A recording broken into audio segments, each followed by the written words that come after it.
နေစီမနေတဲ့သမီးတွေအမေဟာလေးတန်တာရင်နဲ့တိမ်ငယ်စွာမြဲတမ်းဆောင်နေတယ်အမေငိုကအမြဲတမ်းဆောင်နေတယ်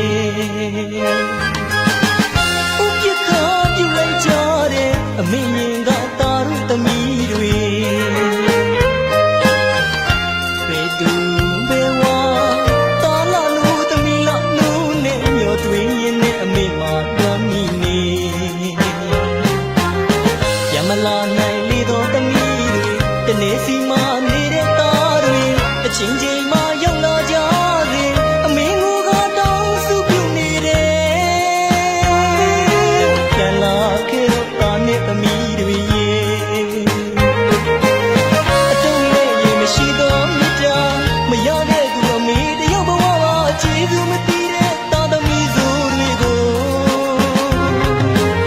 အမေမြတ်တာတန်ဖို့သိရင်သားသမီးတွေပြန်ခဲ့ကြပါတန်တန်ကားတော့အမေမှနေတိုင်းညောနောက်တော့မရဘူးအမေစီပြန်လာပါ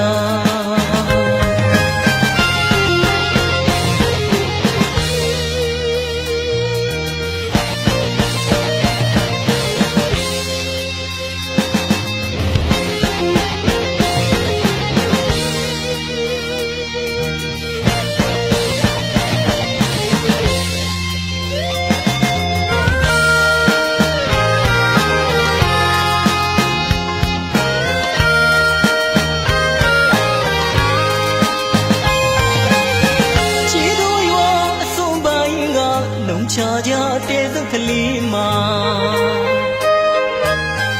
တရားရင်ဦးချင်း